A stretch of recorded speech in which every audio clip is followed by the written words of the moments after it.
Alex, Jason, you're high on what? What do you're like way too energetic. I'm high on Essentia high pH water right now. Yeah, you had like that was like a large quart. Yeah, it went into me and out of me real quick. Your blood's at like a 9.9 pH. Right? It is, dude. It's like oil slick right now. It's so slippery. And then I have a yerba mate, sparkling cranberry, and pomegranate. Courtesy of Whole Foods. Yes, courtesy of who needs to drop. Smith's, actually. Oh, good, because Whole Foods needs to drop their price. They want people to eat organic. Don't be so damn expensive. You price all the people that really need the organic stuff out of the market. Yeah, they're completely out. Yeah. I mean, that's so sad. We had a whole 2 podcasts on eating. Yes, we did. So let's get into our sponsors real quick. Ooh. Get into love. Who's our Jason? We have 2 sponsors today. Who's our first sponsor? Our first sponsor is Turtle. Ooh. Cool. I'm mixing it up, ain't I? Oh, I like that. If you would like to sell your data, or maybe you're a company listening and you would like to purchase data. Nice.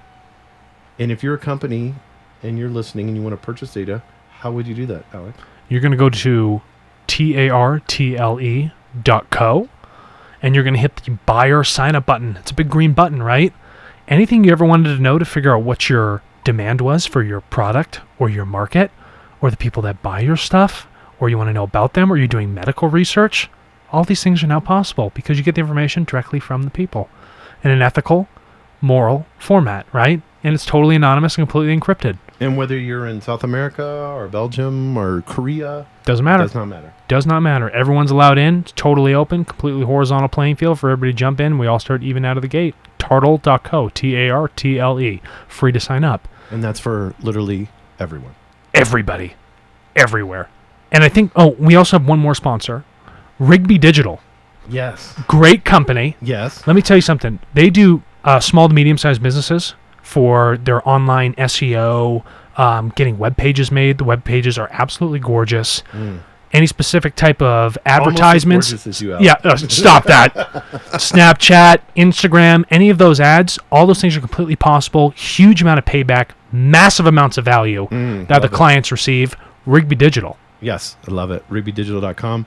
And then I also want to talk about real quickly, if you don't mind, our last podcast.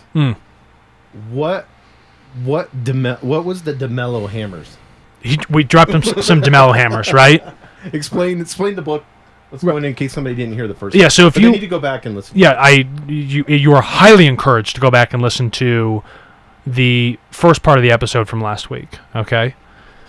De Mello was a Jesuit priest, okay, went kind of feral, found himself on a spiritual journey all the way out in the Himalayas, northern India, right, hung out with a bunch of gurus. His whole perspective on life changed. He removed the dogmas of what he found in religion, and he found the higher truth, right, within his own human spirit, the things that were in his control, and these are the things he preaches, right? And when I say preach, he speaks a higher form of truth to the people that are willing to listen, that are willing to challenge the ideas of what they do in their daily life and how they view that world, right?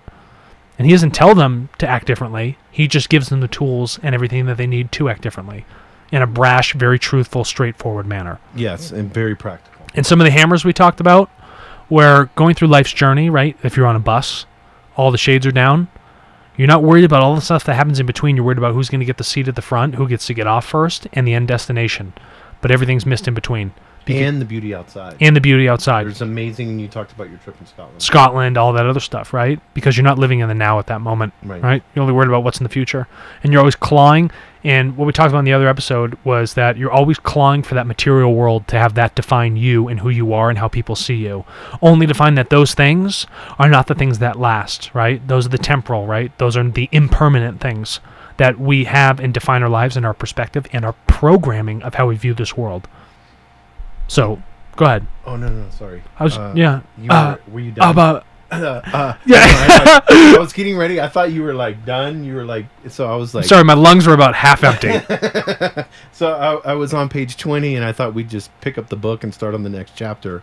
And then I was like, oh, I'm interrupting. No, that's cool. So I was trying to be considerate. No, interrupt. It's fine. Your place in the neck of the woods. Yeah. I'm from Seattle, and everybody's like super patient and just. There's no patience. Everybody smokes weed up there. So, yeah. New England. My Seattle, Portland. New England. There's no patience for anything. I love going to like an old tavern. Oh, yeah. And then just listen to everybody talk over themselves. Oh, and then how louder it gets with the amount of beers. It just increases in volume over time. And then we're all screaming. Everybody's deaf and no one can hear anything. And then it's just a bunch of drunk people yelling. Then you go into Seattle and everybody's just like calm, chilling, just talking about. There's a piano in the background. Yes. Oh, that's nice. Everybody's got North Face on. Yeah, that's quaint. Yeah. Just high on. Isn't it nice outside? Yes. Yeah. That's that person over there. What? You know, Why are they getting loud? That's kind of concerning. yeah, that's Sally. that's strange, right? So, you know what's funny in New England? You don't hear how people like they drive over the line, like at an intersection, Yeah. and they back up. You know, they back up to be courteous because they're like on the crosswalk or something. In New England, no one gives a fuck. You could be halfway in the intersection. They're not even going to move. They're like, deal with it. You know what I mean? Hit me. Yeah, I'll sue you. You know? They don't care. Oh, that's funny. It's funny when I moved here, I'm like watching people back up. Like when they get to like areas where you have to stop. And I'm like, what's everybody doing? Well, that's what's funny, too, is because everybody that comes to Albuquerque, we're in New Mexico here, Albuquerque, New Mexico, in the high desert. High desert. Beautiful. Absolutely amazing. If you've never gone to Albuquerque, New Mexico, You need to go. you need to go. You're going to be the food, the people, the atmosphere. It's the unsung jewel of the United States. I agree 100% with you Yeah. on that. It's also We the both came fourth largest state in the United States. I didn't even know that. I didn't know that. For land? Yeah.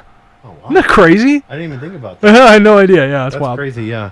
Let's get into the book, since we only did like 20 pages last time. Yeah.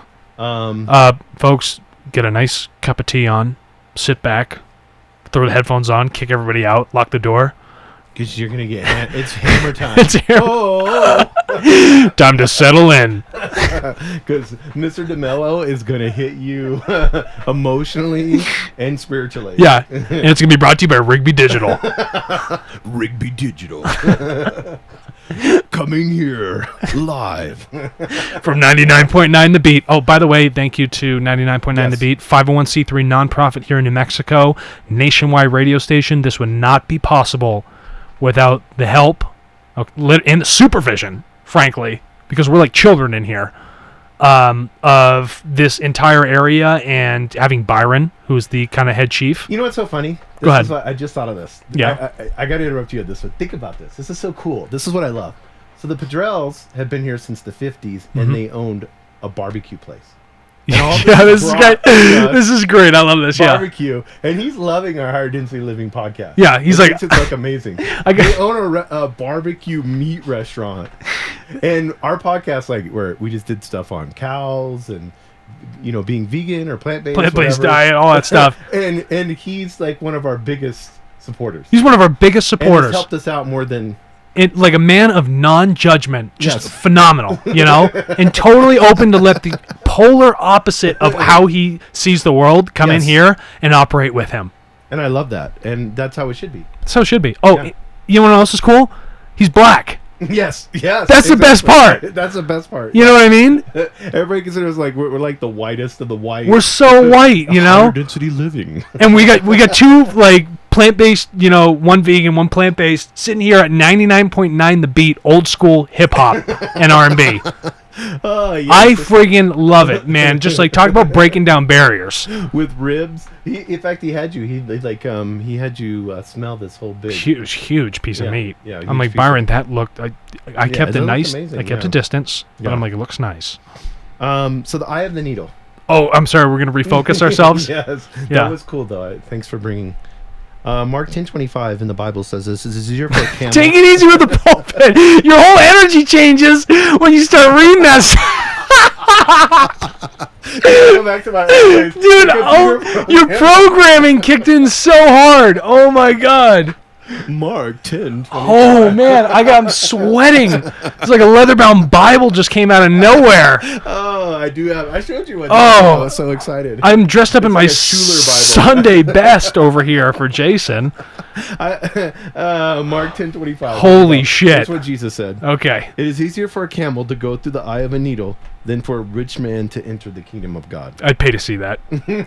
Yeah, what's impossible is what he's saying. Yeah. This is where I want you to tee off on this one, because this is so important. What can one do to attain happiness? There's nothing you or anyone else can do. Why? for the simple reason that you are already happy right now. This is like, we talked about paradigm shifts. Yeah. We were joking about all these buzzwords, business buzzwords. You just said tee me off. I'm terrible at golf. But think about this. 100% inside of you is pure happiness. Everything. So the only reason you're not happy is... You've locked it away. You've took your rusty-ass key, right? You shoved it in your belly button, because I'm assuming that's where your lock would be. Okay? What chakra is that one? That's I guess that's right in between your orange and your yellow chakra, right? I don't know. That's something else. Would be, yeah, that's where your lock would be. But the point is, you have all this happiness inside of you, right? But because you bury it away and you put all these other things in place of it, you can't seem to find it. You feel like, I got to get this happiness from somewhere else, but all of it's right there. But you got to scrape away all the shit that you've accumulated that wasn't you, right? To then bring back that thing that you've had locked up. Brush the dust off. Unlock that happiness. Find that childlike innocence. I think about this all the time. When I'm walking around outside or I'm on a trail, I do everything I can to reflect back on the days when I had that childlike innocence, that feeling. And it's brief, right? It's almost like the scent of a rose, you know? It just like slowly comes across your nose and then it drifts away. Right. That's what it feels like, that feeling. And what I want to do is that's something I want to focus on holding for a longer period of time, because that's the best way to view the world, is through that innocence, because that is unadulterated joy, right? None of the what people would describe as the maturity or how you should look at the world or the programming is there. That's looking at the world without that programming. It's that creativity, right? It's the spirit of who you are. It's that ability to be happy in that moment. And I do everything I can to focus on that little bit of innocence. And I try and reflect back on those days, because they're important days. And we should be more like children. We should, yeah. Right? That's when we're at our highest creative state. That is when we're at our highest creative state. Now we're being told how the world works, or we should do certain things a certain way. That was before we were completely programmed. Yeah. I'm sorry. No, I love that. Yeah. I just feel like this next step that he takes us on is a huge step. And I feel like this is going to be the rest of the podcast. Okay. But I got big legs. He takes us on this pinnacle, like the spirally that we were talking about earlier. Pulpit. Yeah, the pulpit. By the way, everything in the universe spins, even the pulpit. Even the pulpit. Yep. Everything spins. He says there is one thing and only one thing that causes unhappiness. There's only one thing. Just one. And he says the name of that thing. Here we go. Is attachment. Yeah. Attach. Attach. Now, let's look at that word. To attach something means you have to have two things that are separate. Right. Okay? So we gotta bring them together. So how does he describe attachment, right? He says an emotional state of clinging, right? Because like I said, it's two separate things that we're trying to bring together. Right. All right? An emotional state of clinging caused by the belief that without some particular thing or some person, you cannot be happy, right? So it's this emotional state of clinging, right? It's like, without that, I cannot be my best self. You know, people are like, they're having their best self right now. They're having their best day. They're having their best life. Well, how do you get to that point? It's because they are in that moment. They're not taking that external thing and bringing it to them to create some sort of false happiness. What they're doing is they're removing that and finding the happiness with themselves in the environment that they're in as it is, without perceived judgment, right? They rid of that distortion. Think of an attachment as like a parasite. It's just like limbering on you, you know what I mean? It's like you don't want to walk into a pond and like you come out with the what are those slug-looking things called? Why can't I remember their name? Leech. You want leeches, yeah. They use those in medical practices. Yeah, for bloodletting, right? Back in the day. But you don't want to have the leech on you, right? You don't want to have this thing that's sucking your energy out of you. When you thought bringing this external thing closer was going to bring you that happiness, and then having that define who you were, combining with it, what it was doing was just truly leeching off that energy of who you are and what you were doing in this moment, and the beauty of that, right? It's actually sucking that away. And that attachment, that leech, it has a shorter lifespan. So it's going to go away, and then what are you left with? Oh my God, I had the one thing that was defining me is no longer here. I'm completely unhappy. I'm no longer who I thought I was. I'm just in a total state. I'm a wreck. Has anything like that ever happened to you? Have you ever? What are you attached to? I want to talk about what I'm attached to. Go ahead. Well, let's talk about attachments because I think that'll be good. But I was thinking of an analogy like this. Have you ever seen? Because you know me, I like to keep it at the lowest level. Have you ever seen that action movies where, like, the hero is because it's a hero's journey, and we need to do a whole podcast on that. Yes. And we're going to Write that down. Yes. But like the action hero is hanging on the car, like on the hood of the car. Yeah. And somebody else is driving the car. Love that. And he's just trying to hang on. And he gets on the side of the car. He's on the front. He flips back up. He's on the roof, and he's like gripping it, you know? And I feel like that is attachment. Oh, can you break that down? Can you break that down for me? Because is he in control? No. He's barely in control. It's an illusion of control. Because somebody else is driving the vehicle. Somebody He's else. just barely hanging on. That is a phenomenal analogy, right? Well, it's my simple brain, yeah. No, but that works, right? So somebody else is behind the steering wheel. Right. So rather than you being in your own car chasing this person under your own control, Right. you choose to be on their vehicle, going at their pace, In this state of fear, anxiety, worry, all those other things. and with no control. Rather than being in your comfortable Subaru with all your side airbags and stuff, seatbelt on, driving away, all-wheel drive, you're on a loaded out, IED silver Hyundai from the Middle East. I love that. Yeah. You know what I'm talking about, right? Datsun, yeah. Yeah, like a Datsun. Yeah. But that's what it is. And so you're in that state of fear. You've left the comfort of who you are and that environment that makes you you, right? That where you're making the decision rather than having some other attachment make the decision for you. Just because you drive a Subaru, bro. What? But no, Subaru needs to buy data from Tartle.com. You bet they do. Yeah. There's a lot of data there. There's a lot of good answers. Actually, the only answers you're ever going to need come from source data, and there's only one place to find it. Let's use an example, but we're going to digress real quick, guys, because I think this is so important with Tartle. So Subaru wants to find an answer, and everybody knows Subaru has a niche buyer. Like we can make Go ahead, from point at the me. super liberal REI, Whole Foods. Granola. Yeah. You look like you're dirty, but you have an American Express. Yeah, exactly. Yeah. No deodorant. Yeah, no deodorant by choice. Yeah, buy is a keyword. Yeah. A very distinct group of people. Yes, yeah, exactly. And you drive a Subaru. I do, and I love it. So there would be literally Subaru could go to those people directly and ask them questions about what they like and don't like about their Subaru. Yeah, no in between. Just exactly what they like, what they hate, and guess what? Don't make 40 different models to get to a rendition that maybe worked. Right. Go directly to the people that drive the damn thing and pay them for that information. Yeah, I was making fun of your key fob. Your Subaru key fob earlier, that it's still like an old school key. And then we turned it around. Talking about, that you prefer that and like that because it's kind of mechanical and... No, it feels good because you want something, it's trusty. Yes. Always works. Right. Subarus are reliable. Right. So if you give me a digital fob and the battery runs out, screwed. Too complicated. I'm in the middle of nowhere. It looks like a Lamborghini key fob. You know the Porsche ones? Actually, it looks like a Porsche. Yeah, like, come on. Yeah, it is cool. So when we look at attachment, what does attachment mean to me? What do you attach to? Let me be honest here. I think we got to get into this. Yeah. Yeah. Go ahead. I'm attached to how people perceive me. You're a loser. You're a loser, dude. I'm a loser. I really want people to perceive me as relevant. Mm-hmm. That's probably number one. Oh man, I feel like I could just run on. That's a whole podcast right there. That's a week's worth of work. So I would, I want. Maybe it's the digital marketing thing. Maybe it's me really have been working on myself. That's an expression. Really young expression, but I want to be. The music that I listen to is very young. Everything I do is not necessarily that I'm fighting my age per se, because I don't wish I was. I enjoy my age right.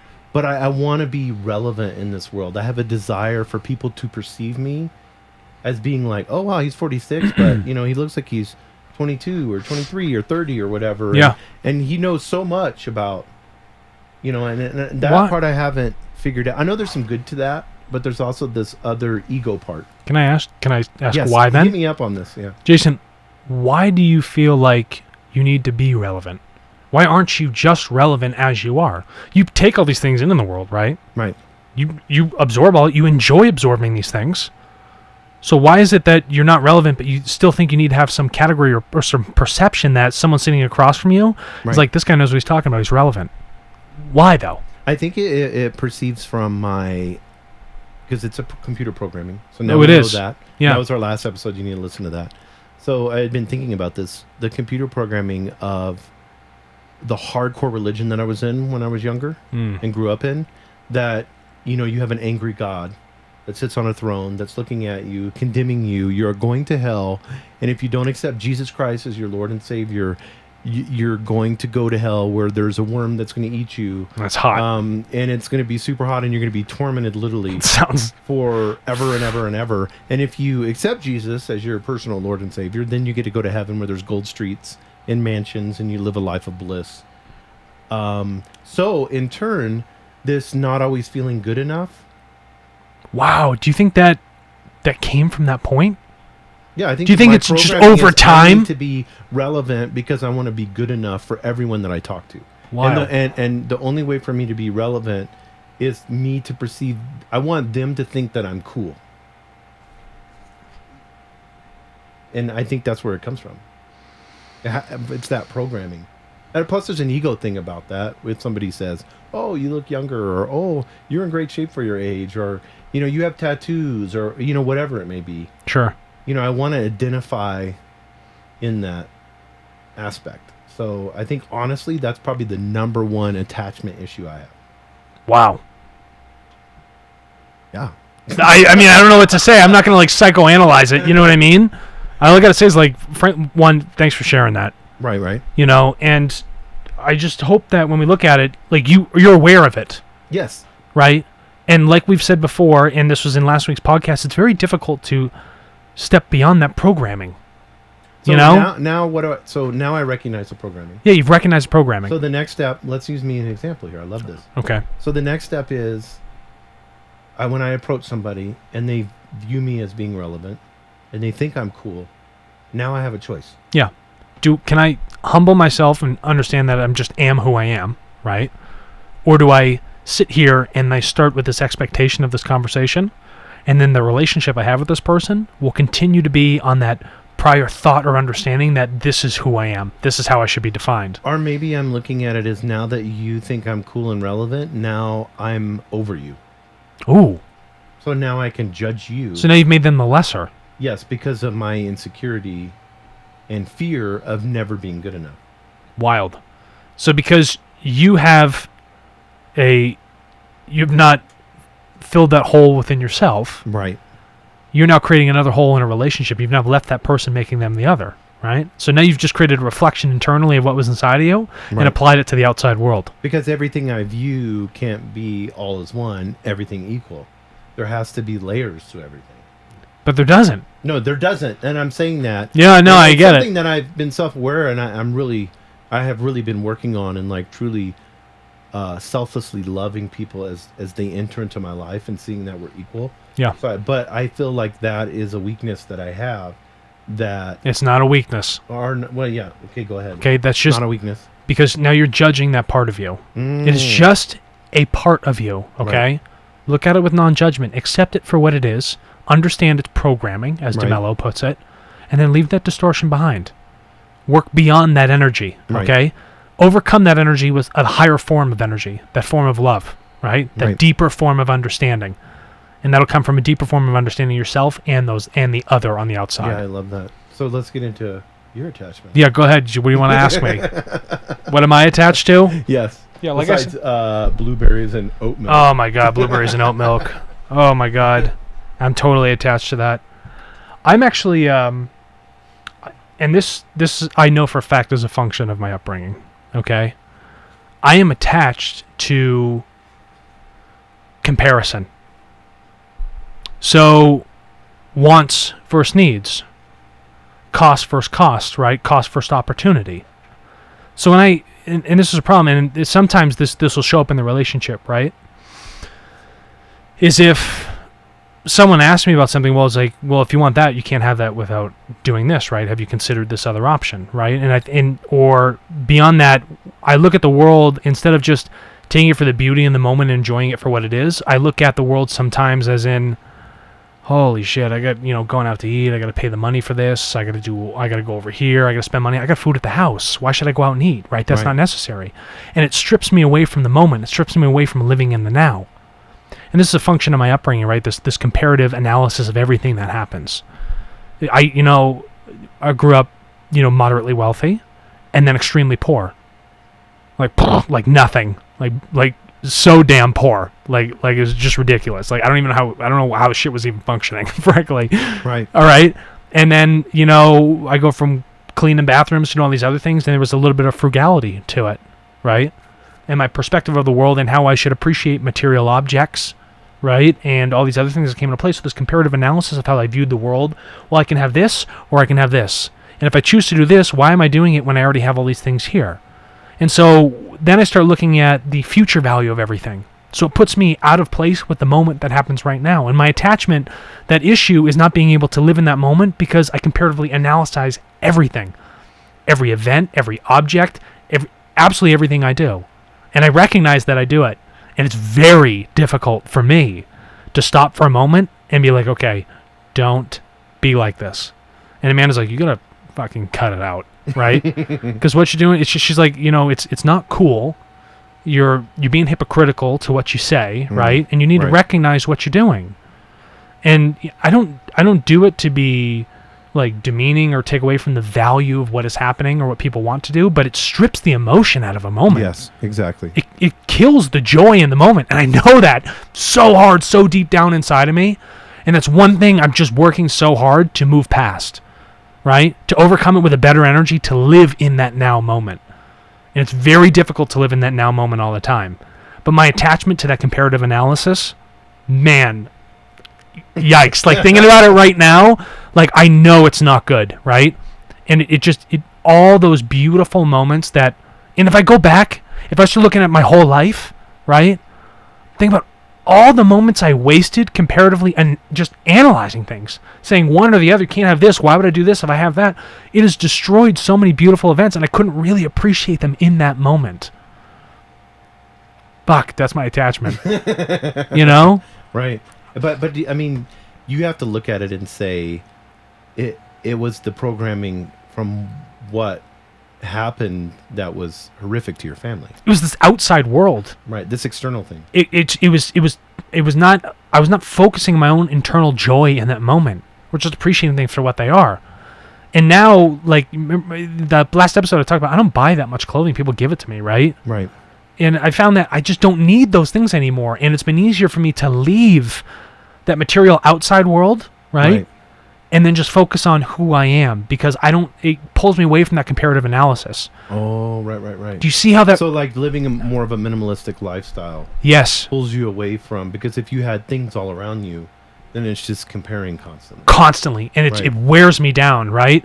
And I found that, and there's better fruits that come from having that minimalistic lifestyle for me, right? I understand the programming, and now I'm attacking it with another programming that has a higher truth to it.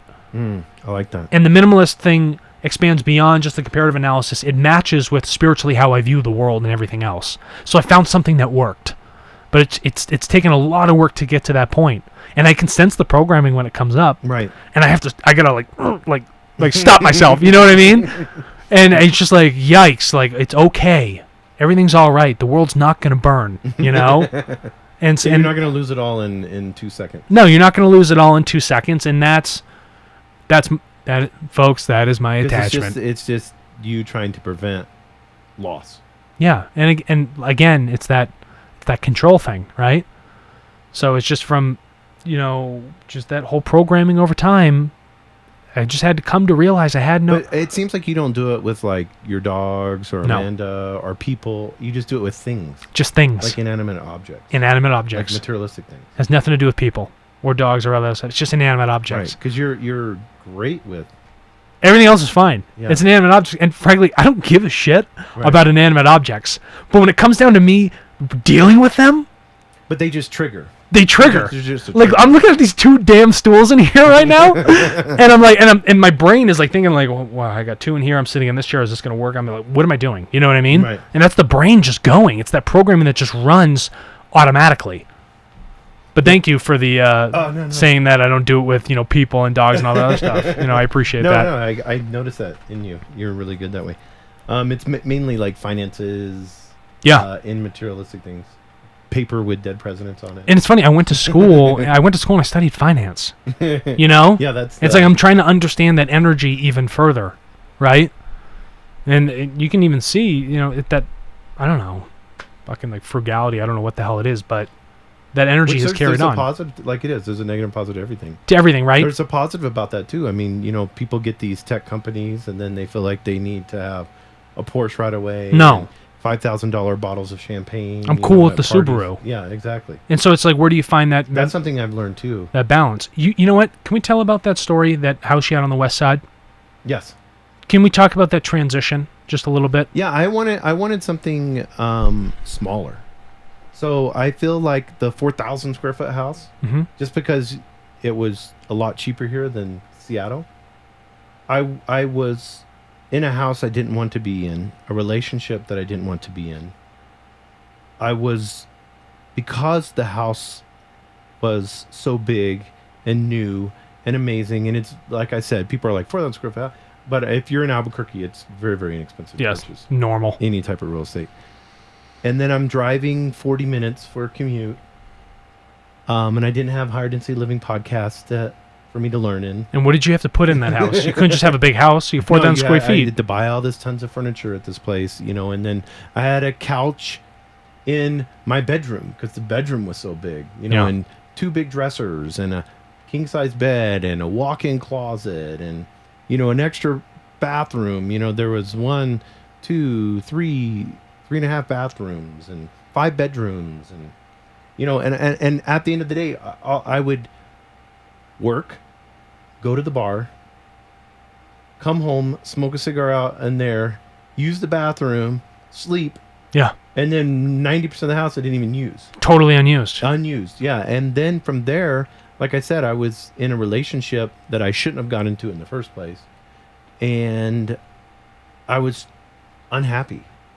Where you would look at it and think that there was everything that a person would want. Right. And you attach yourself to all those things. Yes. And I attached Big time. Big time, yeah. Well, it was my identity. Mm-hmm. That was who I was. I have a great job. I'm doing great things. I have a nice Denali, brand new Denali Yukon. What a douche. I know, yeah. What a hardo. I talked my girlfriend at the time to buy. Yeah. She probably didn't want that huge thing. No. But I always wanted one. Yeah. So $73,000. And then you got everything you thought you always wanted. And that was the cool part. I got everything that I always thought I ever wanted. And I had to go through the whole processes and all and realize, and then everything got taken away. How'd you feel? Tell me about how you felt. When everything was taken away, I actually felt relief. Like in a good way. And then, we ended up meeting, and this podcast ended up happening because we both decided to go to someplace that was smaller. Yeah. And so we both live in something that's nice, but it's a lot smaller. And I have 1 couch and 1 bed and 2 bedrooms and a small kitchen. That's all you need. And I'm 110%. And I'm single for now in my life. And I'm 100% happier. You've removed all the attachments, and then you found out who you really were. Yes, exactly. And you find out more of who you are every single day. Yes, and I think when we come to the point of attachments, we get into this word, and he talks about it going back to the book of love. And I want us to, the remainder of our half hour, I want us to get into this love. But he says something that we notice when we get rid of attachment. He says the person, let's say relationships. He says the person automatically ceases to be special and important to you. And he or she becomes important the way a sunset or a symphony is lovely in itself. Right. The way a tree is special in itself, and not for the fruit or the shade that it can offer you. The tree is just being a tree. Yeah, it's not about what it's tree episode. It's not about what it's doing for you. It's just being itself. It has nothing to do with you. And he says your beloved will then belong not to you, but to everyone or to no one, like the sunrise and the tree. Test it by saying these words again. I leave you free to be yourself. Yeah. Say that to your wife, to your son, to whatever you hold an attachment to. Yeah. I leave you free to be yourself. That's amazing words. It's awesome. I think Amanda and I share that in our relationship. Right. Do whatever the hell you want. Right. The trust goes through the roof, right? Mm-hmm. There's no, you have to be this or do a certain way. You can only go out and do an activity if I'm there with you. Go do it. Mm-hmm. Go be you. I don't own you or control you. We're together in a relationship, and the relationship is not a function of attachment or ownership. It's us together living together in tandem, sharing, not owning each other, but sharing, understanding the joy within ourselves and how our own internal joy comes together to create a joy between both. And the definition that he uses of love, he makes a statement about it. And you underline this. This is your book. Thank you. You underline this. Love can only exist in freedom. Only. And freedom comes through that understanding, right? Because when you truly appreciate your own free will, you can understand someone else's free will. And that freedom, it's like being in a relationship, but you've clipped the wings of both birds, right? They can't be who they truly are. You don't want to have anyone clip your wings, right? And don't clip the wings of someone that you love the most. You need to let them be free, let them be the person they truly are at their absolute core. Let them find themselves, let them learn, let them integrate their emotions back into that relationship that you both share, right? Yeah, and he says to be in the state called love. You underline this too.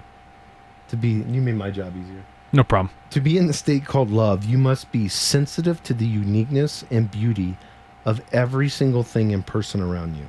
Yeah. I can waste so much damn time just standing in one spot. Why? Because that tree blows my mind.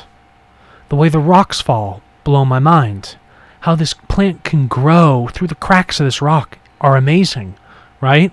How this person has grown over their entire life to look this way, talk and think and just breathe that they do, the air that they get from this tree that recycles it. All this stuff is amazing. Yes, exactly. Right? And that helps me live in the now is to understand the freedom and the wonderful nuances of everything that gives it its physical identity, but also understanding the interconnectedness of all of it. Right? And he says, and this is you teed him up. Yeah. He said, love excludes no one at all. It embraces the whole of life. And he goes back to the symphony again, understanding how beautiful that music is. Yeah. It listens to the symphony as a whole, not just one or the other of the musical instruments. Yeah, you don't go to the symphony and be like, I'm just going to listen to the drum line. Or I'm going to listen to the clarinets, right? Or the trumpets, the trombones, or just the violins, or the flutes, you know? Or the I don't know, I don't even know, I can't even think of any more things, right? You don't go there. What you do is you feel the symphony. It's all those sounds coming together that create that beauty in that orchestrated piece, right? Nature is an orchestration. It's a chaotic orchestration that comes together that finds this equilibrium within itself. So if you can see that beauty of how those things flow, the musical notes of nature, you're living in that moment. You're truly appreciating it. You're loving the world for what it is. Not for the specific things in it, right? Because those attachments, those small judgments, those distortions of how you perceive reality. And he says, like, when you're in your attachments and you're not loving, he says this, you will inevitably look for what fosters or threatens them and turn a blind eye to the rest. Yeah. How can you love when you're just looking at that person, saying I love you in a text, but then turn around and you're just looking constantly for when that attachment or the threat of that attachment begins to happen. Yeah, and then you can't really truly love in that moment, right? You can't really appreciate the beauty of that relationship because you're worried about what's going to happen next. Is this going to disappear? All these fears, and what was your father's acronym for fear? False. Evidence appearing real. Yeah, false evidence appearing real. Right. And so then you live in this state of fear, right? Of all these things that could possibly happen, but they're all hypothetical. None of that shit's happening. Just worry about right now. And he says, he uses this word, and this is ruthless, but I love it. He says, the minute that your spirit becomes unclogged, then you will begin to perceive things as they really are and interact with reality. And you will be entranced by the harmonies of the universe. Then you will understand what God is, for you will at least know what love is. Right. Because love is that freedom of understanding. And when you free your own spirit, you can move into that harmony. And where do you find harmony? You find them in orchestras. You move into that symphony. You understand that the universe is but just this great symphony of things that come together, right?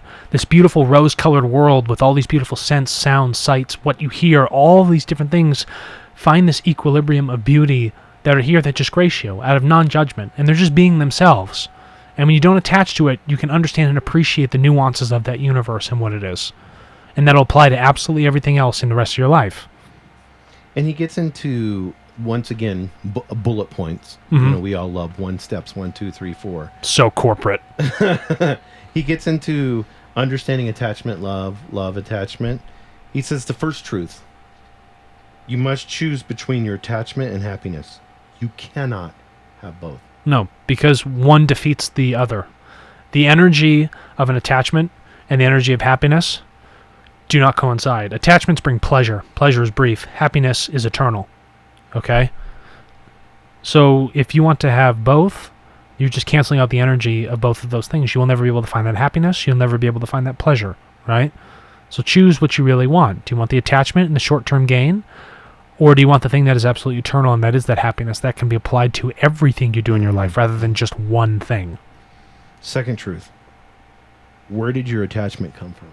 Right. And this is what you and I focused on. So when we focused on our own attachments, we have to drive back. So once you become self-aware in it, you got to go down to the root. That's what we do at HDL, right? We ask that people on their journeys continue to ask why. What causes me to think and feel this way? And then when you find at that higher truth, it always comes back to one thing, right? Mm-hmm. That all is one. All at the absolute core, every single time. It's the infinite truth. It's the infinite truth. It's the highest truth, right? It's that freedom. That is the highest love that you can see. So go back to it. What caused that attachment? Third truth: if you wish to be fully alive, you must develop a sense of perspective. Now listen to this. This is so good, and I want you to talk on this. Life is infinitely greater than this trifle your heart is attached to, and which you have given the power to so upset you. That's exactly right. Your perspective of how you viewed the world, you've relinquished your power.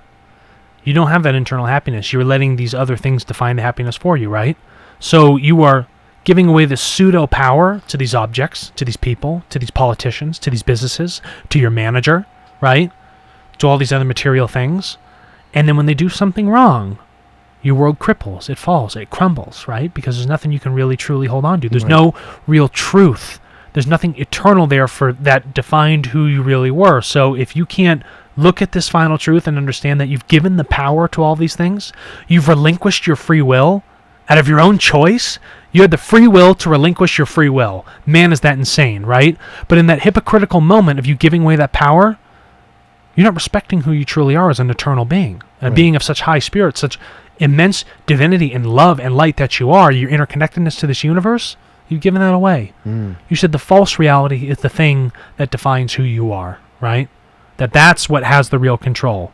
When really, you're not in control of any of those things. The only thing you're in control of is yourself. And that's what you need to focus on. And he talks about the symphony again, and I have an analogy that I want to put into this, but he says, the ears to hear a symphony, the people that actually do that are very, very rare. Indeed, it is the human being who hears the music. And I was thinking, like for myself, I could sit there, watch the symphony, and I can look. Are those, what is the name of that violin? Oh, that girl's hot. Oh, this guy has, a man bun. Classic Jason. Oh, yeah. This guy's shoes are unpolished. Oh, yeah. This tuxedo's wrinkled. The floor stage is a nice mahogany wood. The curtains, I wonder how thick they are. Are they red velvet? Is that, the lighting? Oh, I'm sitting to the right side of the symphony, so I wish I was sitting in the center. No, exactly. And so I'm not even listening to music. No. I'm sitting there the whole time. This is so funny. This is synchronistic, right? You are hearing the music, right? But you're not listening to it. When I was coming down from the mountain today, I was like, a big difference in my life is not only just looking at things, but seeing things. And there's a big defining difference between that, right? Because seeing is in the moment. Hearing is in the moment, right? It's because there's intention backed behind it. But the listening, right? The looking, Those things don't have the intention. No. That's just blindly moving about your days. Just, oh, that's cool. That's what it is. The stage is mahogany. Great, that guy's got a man bun, right? But it lacks the single point of focus, the appreciation in that very moment. Does that make sense? No, that makes 100% sense. And it goes right into, once again, you tee the book up every time. Where he talks about... You may have a preference for the drum or the violin or a piano. And he says there's no harm in that. Mm-mm. A preference does not damage your capacity to hear and enjoy the other instruments. But he says this, but the moment your preference turns into an attachment, it hardens you to the other sounds. You suddenly undervalue them. Think about racism. Perfect example. Okay. So I have a preference. This is example. I'll date anybody. Doesn't matter, right? As long as not now. I mean, yeah, not Amanda. now. But I mean, oh my god. I'm saying she doesn't listen to the podcast, Alex. She's like, Alex, I don't listen to it. She's already starting to talk about dating. She's like, Alex, I don't listen to it because you talk about it when you come home all the goddamn time. And how many more brothers do you have? Yeah, I know exactly. So, yeah, you have like a hotter, younger one. Yeah, a hotter, younger one that I can go with because you're just obnoxious. Holy crap! What was I talking about? I'm so lost now. You got me so funny. You got me so lost. I stumped you on that one. What were we talking about? Dating preference, racism. Oh, racism, right? So that attachment. So, okay, so say you had a preference towards white people. Right. Okay, let's keep an easy example. Mm-hmm. The second you begin to harden that preference and make it an attachment, everyone else becomes the lesser, right? Nah, I can't. I could never see myself with that person because of their skin color. So you can't appreciate that person for who they are because you're already putting them in a box. You're defining them in some sort of world that you think is, right? Which is truly a false reality. And then that's where the racism comes in because you've left, this is beyond the preference. This now becomes attachment. Now I only want to hang out with this type of people, right? Because this is who I associate with. I only want to date this type of people because I feel like this is right for me. But you can never look at the beauty and all the other intricacies of all these other different variants of people and their genetic backgrounds and where they come from. That's all gone. That'll never be a possibility because you made an attachment out of the thing that had become that preference. And I think racism is just a simple example of that. I think that's a perfect example. And like you said, preferences are fine. Maybe you find red hair Irish girls to be the hottest in the world. Sure. But the minute that you say there is no other woman that's equal to that is the minute that you begin to have a prejudice of limiting, and then you become attached to that. And because that's the lesser than. Do you cut off all your possibilities to everything else? So when the world was infinitely possible, you got rid of those infinite possibilities. You've now completely limited yourself to all the experience that you could possibly learn from while you're here for this brief amount of time. And I like how when he talks about, this is a great analogy he uses, when he talks about that when you're just so caught up in all these attachments, the fear, the guilt, the worry, all that. He says, think of it of a flabby person covered with layers of fat. That is what your mind can become, flabby, covered with layers of fat till it becomes too dull and lazy to think, to observe, to explore, to discover. It loses its alertness, its aliveness, its flexibility, and it goes to sleep. And that's what it does. Because you were looking and listening, but you were never seeing and hearing. That astuteness, that single point of focus is never there. That's why there's so much chaos in all of our brains, right? It's because all this stuff's coming in and we're just, encumbered by all of these different things and it's just all that fat's there. You can't have that one point of focus to be like, okay, I'm going to work out. I'm going to do this one thing to get away from that fat. But instead, all these other things are coming in, right? Like all this food, all this caloric intake is too much. Yeah, or it's almost funny. It's like taking the dating preference. So instead of just being free and moving to Ireland, and then you can date as many as you want, instead you're going to live in Atlanta and just complain all day long. Be angry because there's no redheaded Irish women that live in Atlanta. I mean, there probably is. Yeah. Hopefully there's one listening and she'll be like, hey, but if you check the socio-demographics of the area, get the hell out of there because the odds are not in your favor. Right. Yes, exactly. And he goes into these layers, these fat layers. Visceral. I love this. Collagen. He says, let's examine the layers one at a time. Oh, just lifting them up. Lifting them up. He says the first layer is your beliefs. He says you can experience life as a communist, a capitalist, a Muslim, or a Jew. But what are you experiencing with all those, Alex? You're only experiencing that limitation of what it means to live life that way as a communist, Right. as a capitalist, as a person of Jewish faith, right? What does your reality become then? It becomes that reality, that social group, that structure, right? That perception of design for how people operate in that area. So the first fat layer is your beliefs. Mm-hmm. Second layer is your ideas. If you hold on to an idea the book says about someone, then you no longer love that person, but your idea of that person. Oh my goodness. I don't even... Woo! Can we read that again for the crowd? Oh my goodness. You got to read that If I again for the would've crowd, known this- dude. I was married for 20 years. If I Yeah. would have known this one part, Yeah, would have changed your life. either I wouldn't have got married to the person or I would still... You would still be married and it'd be a Yes. totally different relationship. Yes. Read that one more Second time. layer, your ideas. If you hold on to an idea about someone, then you no longer love that person, but your idea of that person. You see him or her do or say something or behave in a certain kind of way, and you slap a label on, she is silly, or he is dull, or he is cruel, or she is very sweet. So now you have a screen, a layer of fat between you and this person, because when you're next meet him or her, you experience them in terms of that idea of yours, even though they have changed. Observe how you have done this with almost everyone you know. Everybody you know. Yeah. No, but you do, though, right? So I put that filter, right? I put the glasses on the world and say that that's how that person is. So every time I'm around that person, that's the very first thing that's going to trigger in my mind to think that's the relationship between me and them. Are they relevant? Jason's a relevant person. I'm cool. So what happens when you're not relevant? Mm. Do I just say, fuck it, I'm not hanging out with this guy anymore? Yeah, and then that would be my biggest fear. And then So you're... then I got to try to turn around and try to make myself appear relevant to you. But dude, that's just you and me in a hypothetical situation. People do this all day long. Every relationship, everything that happens with them, it's the most insane game ever. It's a game. And it's not real. It has nothing to do with reality. And you live in it like it's real. It's like you're in this damn Monopoly and then world. you say you love someone. Yeah, and you don't know. You love the idea of what you Yeah. think they are, Ew.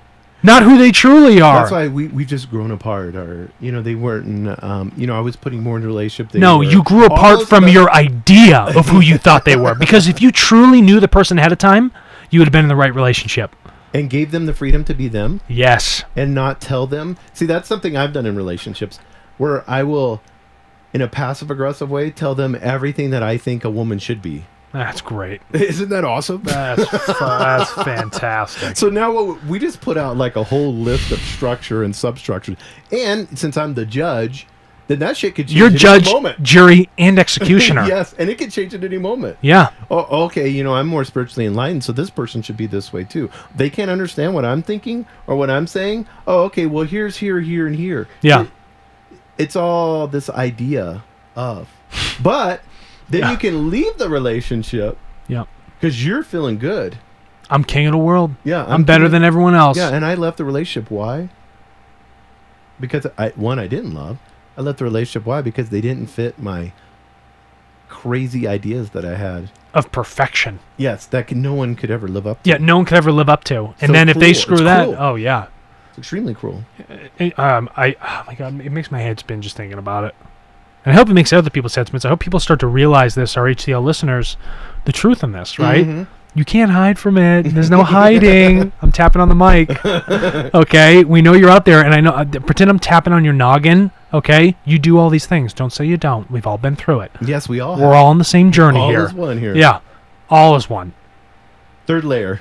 That was just the two. So much visceral fat. This is I like know. organ fat right now. Yeah, third layer habits. A habit is essential to human living. How would we ever walk or speak or drive a car unless we relied on habit? But habits must be limited to things mechanical, not to love or to sight. Who wants to be loved from habit? Have you ever sat on a seashore spellbound by the majesty and the mystery of the ocean? A fisherman looks at the ocean daily and does not notice its grandeur. Why? The dulling effect of a layer of fat called habit. You have formed fixed ideas of all the things you see, and when encountering them, it is not them you see in all their changing freshness, but the same dull, thick, boring idea acquired through habit. Again, you got rid of the innocence, that childlike beauty of how you see the world. 30 years. I don't give a shit how long you're married for. Every day's a brand new day. There's so much gorgeous things that'll happen every day in that relationship, between, in, outside of, around that relationship, right? But you desensitize yourselves because you think, well, this is just what's going to happen, right? You get this idea that the same thing is that occurred today will happen tomorrow, right? And then you wallow into this. It's not even a meandering stream. It's a stream that goes straight. It's the most unnatural thing ever. It's a pipe flow of water, right? And what happens at the end? Goes out everywhere, right? It goes back to how it's supposed to be. A system of non-control. It lands wherever it wants to. And you say, I'm teeing them up. Play it where it lies. Yes. Every day, every moment. Every time. Every time. Because what is time? Time isn't real. It's an illusion. Fourth layer. Fear. False. Evidence appearing real. We talked about that. But he's like, do you see with all these fat layers? He said, do you see that we're in prison? But we've actually imprisoned ourselves. No one put you in this prison. You did it. You have to have the accountability of self to understand that you've let too much of the ego in the material world and these perspectives of how you think you can control things squander your human spirit. You've locked up all this beautiful, like, love light energy that sits inside of you in this dark cage, and you don't want to let it go. It's like that happiness with the rusty key in the belly button we talked about. Yep. You lock that up too. And we're getting into that. You just lock them all up, right? And that's what he talks about. He says, you think it's darkness and it's impossible to get out of this self-inflicted cell that you put yourself in, this prison. But he says, what can you do to break out? Here we go again. 4 things. Number 1, Alex, I'll let you talk about those ones. First, realize that you are surrounded by prison walls, that your mind has gone to sleep. It does not even occur to most people to see this, so they live and die as prison inmates. Dull. Come to my prison, baby. Yeah. And let's live in my prison. Oh, you have your prison too? Wait a minute. We'll go back and forth into each cell. We got a super prison now. You know what I mean? We're both imprisoned. We look free as we're walking around, but man, our minds are shackled. Our spirits are tormented. And that's where you choose to die. That's when you're on your deathbed, you're like, what do I do with my life? Nothing. And he says, here's the illusion. A few become reformers. Mm-hmm. So they're going to fight for better living conditions in the prison. Better lighting, better ventilation. You're in the prison. Remember we talked about, it was last week. So good, bro. Last week's episode, we were talking about like people like hating Trump and like impeachment and like putting them as the other. Right. You're trying to fix the world, but you're using the same bad energy, the same bad prison, and you're just trying to clean it up rather than move yourself outside of the prison. And he says this is where you become a revolutionary. Yeah. And it's time to break down the prison walls.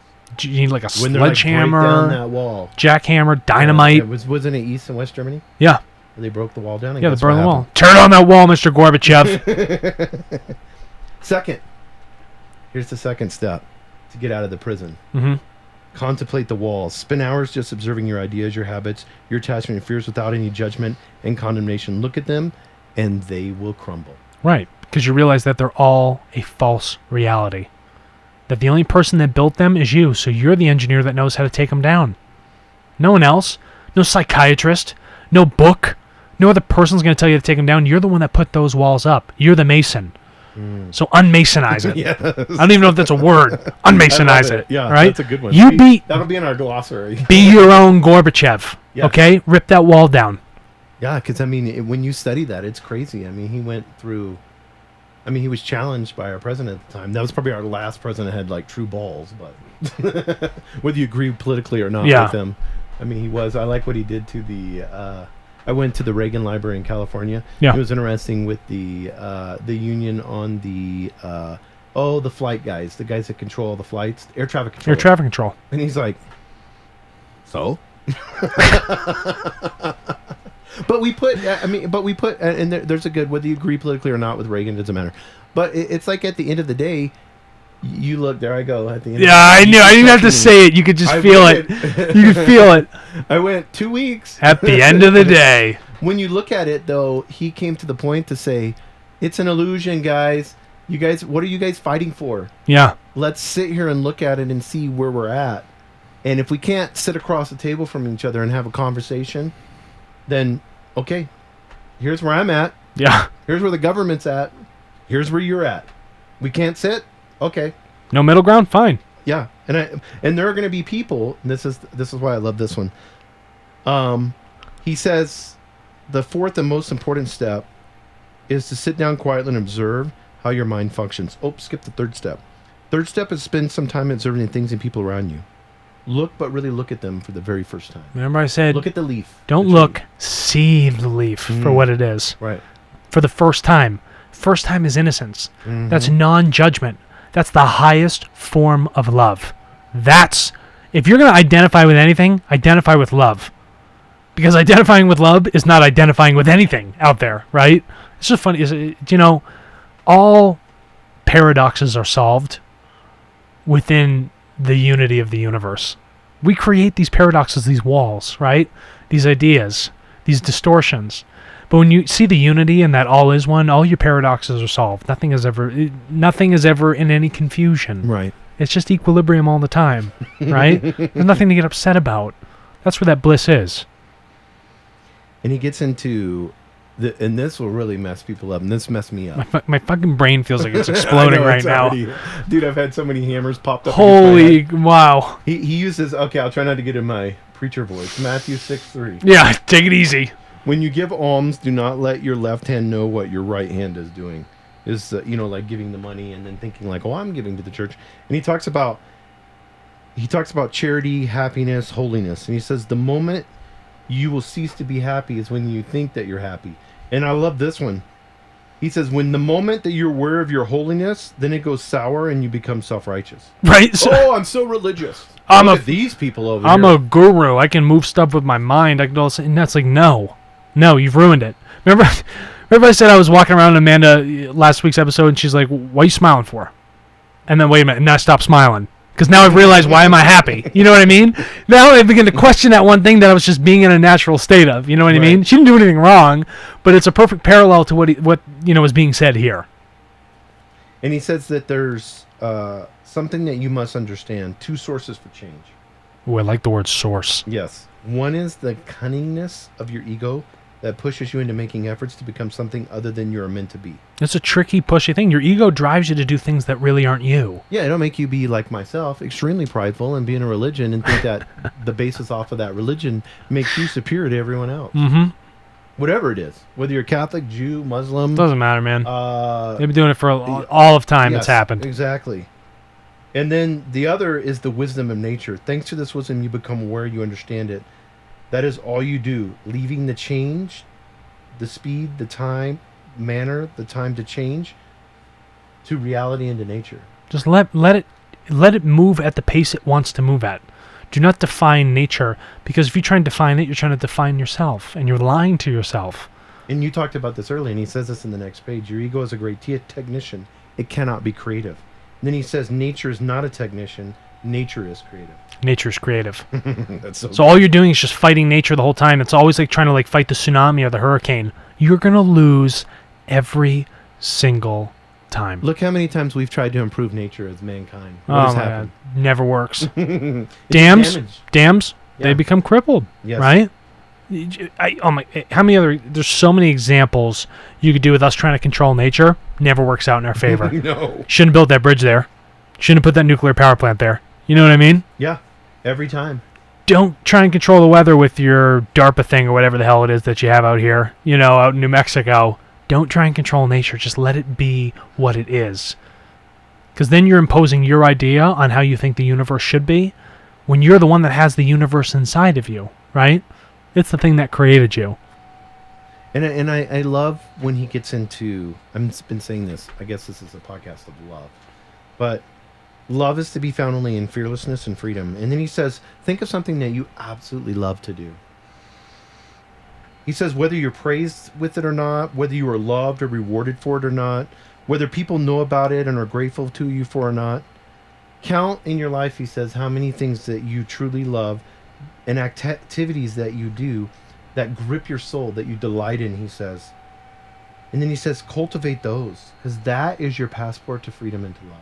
Do you know what I cultivate with Amanda? Don't worry, everybody. This is not rated R. Bro! Yeah. This is not rated R. When we're together, right, in any sort of situation or scenario, we have a shared thought where we were both thinking the same damn thing, and one person said it, or we both say it at the same time. There was nothing more exciting that I gripped to in that moment. Because I know that we are being one at that moment, right? We're sharing that experience. And we're letting the thoughts just come to us naturally, and they're shared between us without even saying anything. It's the most empathic, telepathic, I don't know what the hell you want to call it, but it happens, right? And man, do I love when that moment happens. Yes, and you know that is a moment that you share together. Yes. In and of that true love that you're expressing through your freedom. Yeah. And that's what it is, right? She's free to have her thoughts, I'm free to have mine, and guess what? When we're both free to have our own thoughts, we both end up having the same thought at the same time. Isn't that just amazing? And so, we, of course, we're at the end. And dude, we didn't even get through. But I want to encourage people, because we're over an hour now. I want to encourage people to get this book. The Way I to would. Love. Yeah. Go on. We'll have it in the show notes. I bought on ABE Books. I buy all my books used. Who cares if they're new? Yeah, I've been doing. Makes the same no thing. difference. It's Yeah. the same text every time. Yeah. Plus, some of the older ones look cooler. They do look way You know, cooler. like hardback, and Yeah. even if they don't have. And then you get like an attachment thing. People walk in your house, be like, "Wow, that's really well read," and you're like, "Yeah, I'm astute because I got a lot of books." You know what I mean? And the book only has what, 145 pages? Dude, that's like a fart in the wind. Look at the size of that thing. Yeah, It's like there and it's gone. Yeah, and it's a small book, small pages. Yeah. So Small we book, love- small pages, big ideas, big impact. Oh, dude, this is like the smallest, heaviest hammer you'll ever get hit by. Marketing 101.